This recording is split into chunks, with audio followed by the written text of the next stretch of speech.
today we are going to discuss a topic photosynthesis. क्या कहेंगे आज? सबने बहुत बार सुना है कि फोटोसिंथेसिस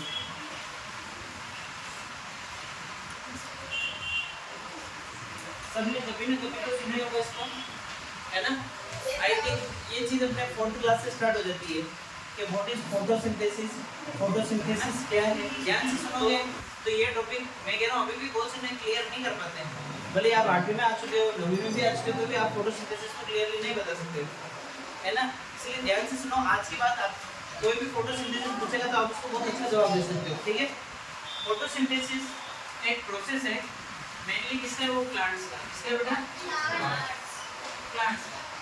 लेकिन ये फोटोसिंथेसिस जो है पूरी नेचर के लिए सबसे इम्पोर्टेंट है। जो फोटोसिंथेसिस है वो उस पे पूरी नेचर अपनी डिपेंडेंट है। फोटोसिंथेसिस क्या होता है? कौन बता सकता है? हाँ बताओ।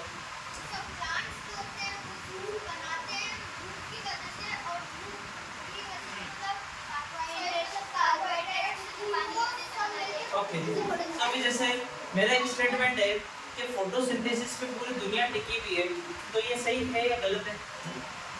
कैसे?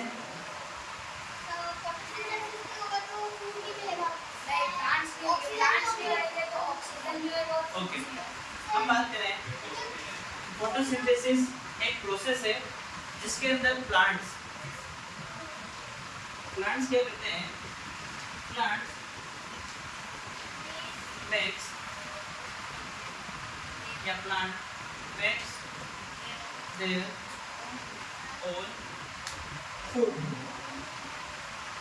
Plants makes their own food using क्या यूज करते हैं? वाटर, सनलाइट,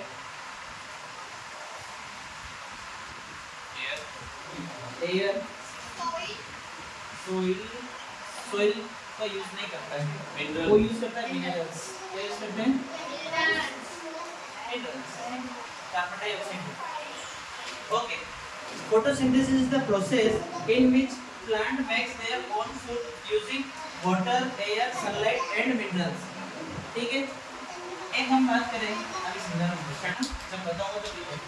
ये क्या है? ट्री मान लो इसको, है ना? और अगर कोई प्लांट है ना, प्लांट इस तरीके से ब्रांचेस होती है, जिसका फ्लावर हो गया। थोड़ी सी ड्राइंग खराब है ना मेरी, पीवीटी के मैं खराब देकर गंदा बनाता हूँ। ओके, ये कोई प्लांट है। प्लांट को हम कितने भाग में डिवाइड करते हैं बेटा? इसको तो क्या कहते हैं? Root system. क्या कहते हैं? Root system. और इसको क्या कहते हैं? Stem system. गलत, टीबीएस यहाँ पे काम नहीं आता बेटा। इसको कहते हैं शूट सिस्टम। क्या कहते हैं? Root system.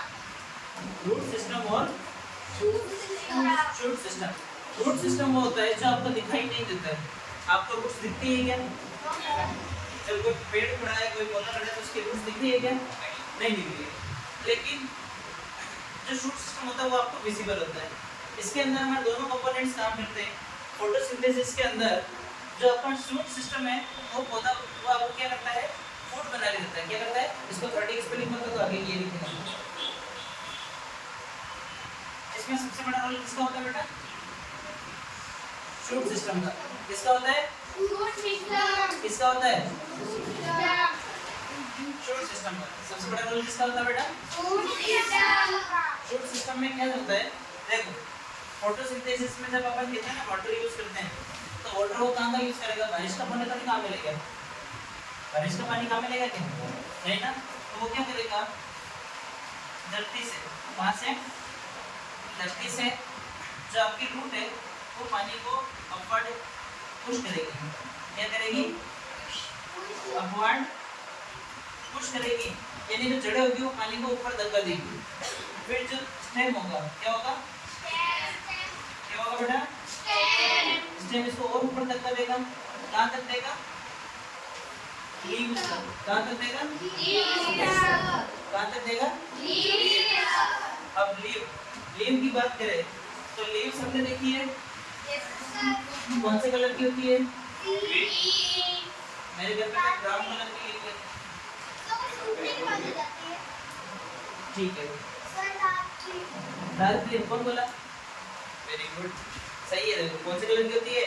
Dark green. हाँ, आप सबका गलत था। ठीक है, तो जो लीव्स होती है, एक लीव मान लेते हैं कोई भी,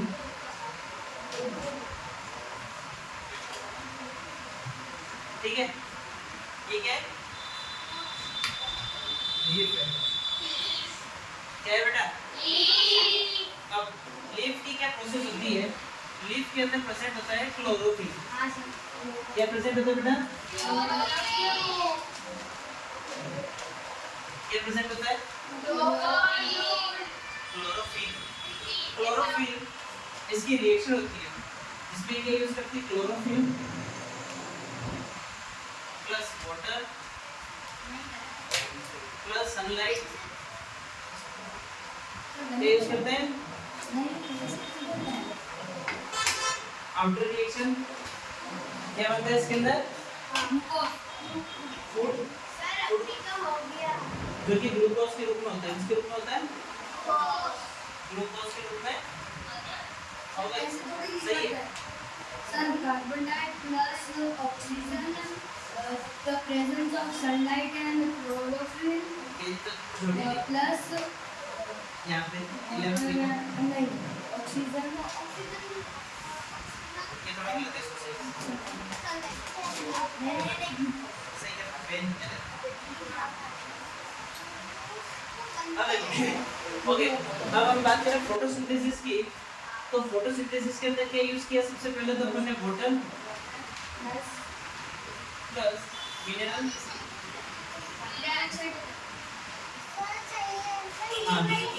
मिनरल्स प्लस कार्बन डाइऑक्साइड क्या यूज करते हैं? जो हम एक्सेल करते हैं। जो क्या करते हैं हम?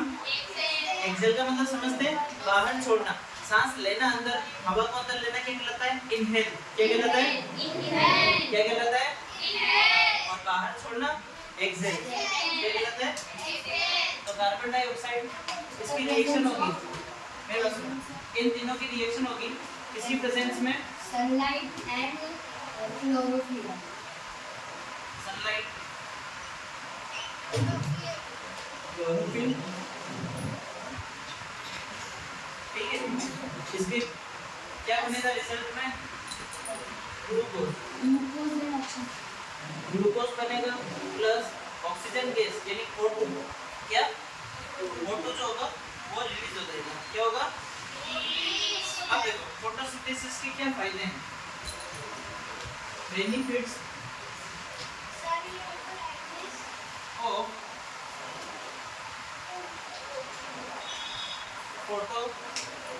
फोटोसिंथेसिस।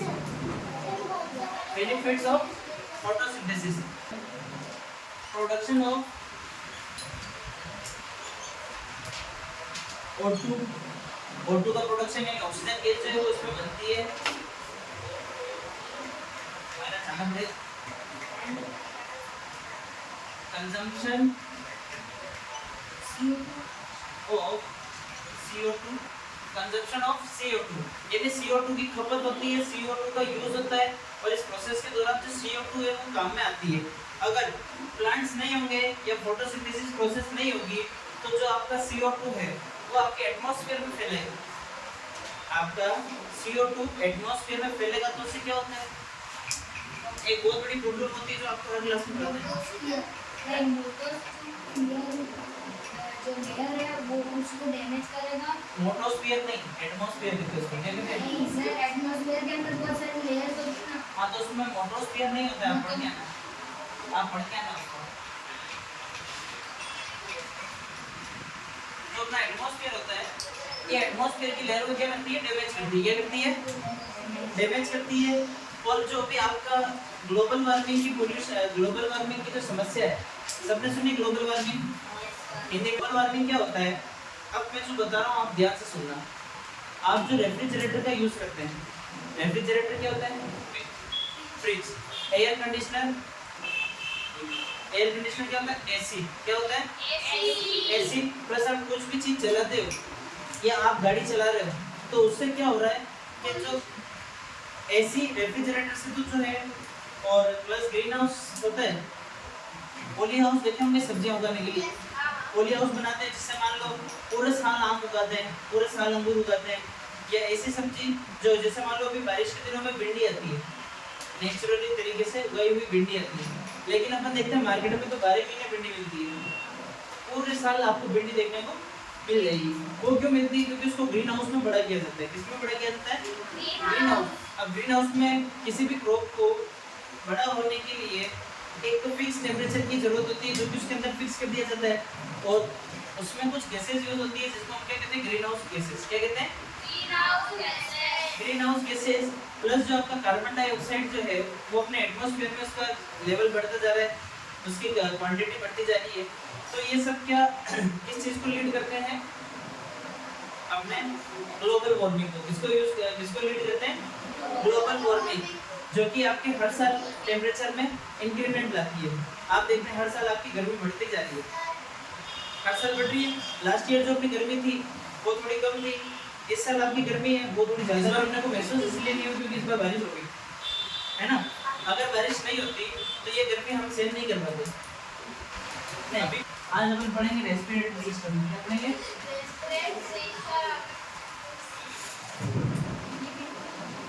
रेस्पिरेटरी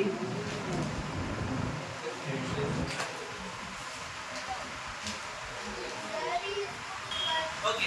रेस्पिरेशन के बारे में सबने सुना है। अब फोटोसिंथेसिस के साथ रेस्पिरेटरी सिस्टम इसलिए पढ़ रहे हैं क्योंकि जब हमने कार्बन डाइऑक्साइड ऑक्सीजन की बातें कर ली है तो अपन इसके साथ साथ रेस्पिरेटरी सिस्टम भी पढ़ लेते हैं। ये पढ़ रहे हैं रेस्पिरेटरी सिस्टम्स, है ना। ये इसका डायग्राम है।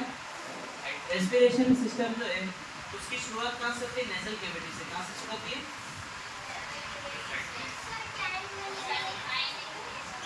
नेजल कैविटी होती है, हमारा नोज है ना। नोज के दोनों क्षेत्र को कहते हैं नॉस्ट्रिल्स। क्या कहते हैं? नॉस्ट्रिल। क्या कहते हैं? तो ये आपकी नेजल कैविटी हो गई। यहाँ से स्टार्ट होती है आपकी विंड पाइप। क्या स्टार्ट होती है? विंड पाइप जो यहाँ तक है। फिर ये दोनों आपके हो गए, क्या हो गए? लंग्स। अब क्या होता है कि ह्यूमन के अंदर, ह्यूमन क्या, इवन एवरी लिविंग थिंग जो कि जानवर है, क्या है? जानवर हो, कोई सा भी जानवर हो, पानी के अंदर रहने वाला, हवा के अंदर रहने वाला या धरती के ऊपर रहने वाला, जितने भी जो जानवर हैं सभी कौन सी गैस का यूज करते हैं? ऑक्सीजन को इनहेल करते हैं और एक्सहेल करते हैं CO2 को। किसको एक्सहेल करते हैं? O2 को इनहेल करते हैं, वो भी मैं हटा दूंगा। O2 को इनहेल करते हैं और CO2 को एक्सहेल करते हैं, ठीक है।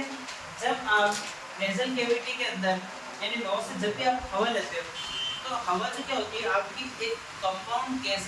क्या है ये?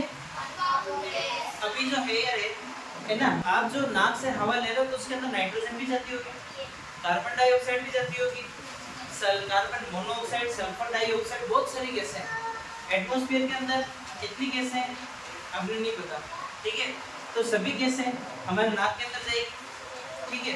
साथ में डस्ट पार्टिकल भी जाते हैं, जाते हैं कि जाते हैं। तो उसके लिए आपके नोस्ट्रिल्स के अंदर छोटे छोटे हेयर प्रेजेंट होते हैं। क्या प्रेजेंट होते हैं? हेयर बोले तो आपके नाक के अंदर बाल है कि नहीं है?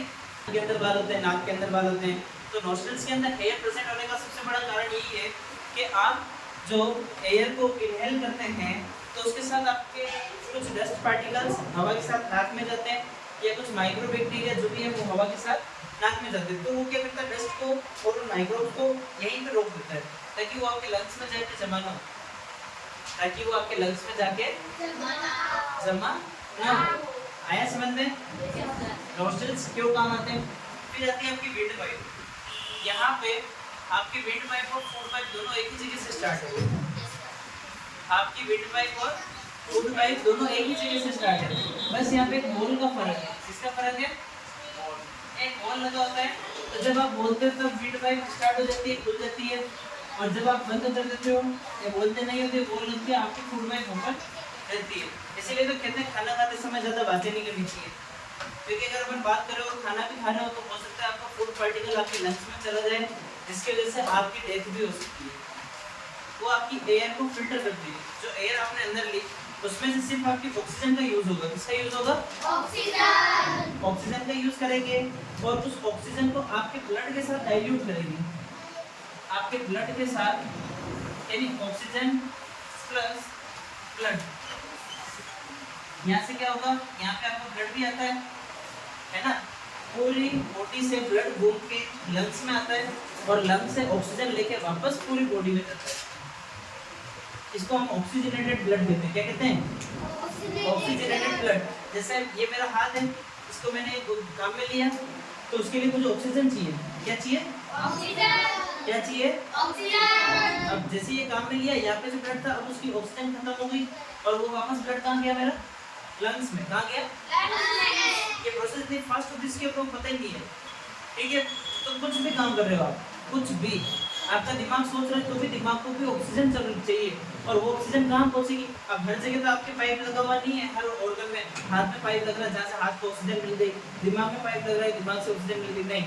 उसके लिए आपका जो ब्लड है वो सबसे अच्छा मीडियम है। क्या है?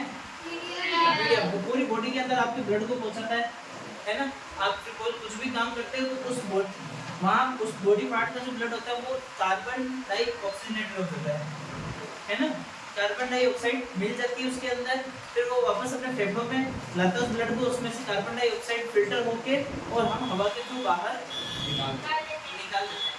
आया समझ में? ये अपना रेस्पिरेटरी सिस्टम है। अब आप कह रहे थे ये तो सब पता है, लेकिन ये ऑक्सीजनेटेड ब्लड और डीऑक्सीजनेटेड ब्लड के बारे में पता था क्या आपको? पढ़ाया? नहीं पढ़ाया ना? इसीलिए आपको रेस्पिरेटरी सिस्टम पढ़ाया। 5th क्लास में भी आ जाता है, 4th क्लास में भी आ जाता है ना? एडवांस लेवल इसलिए बताता था कि आपको काम आ गया। इसमें हमने नया क्या सीखा? एक तो ऑक्सीजनेटेड ब्लड और डीऑक्सीजनेटेड ब्लड के बारे में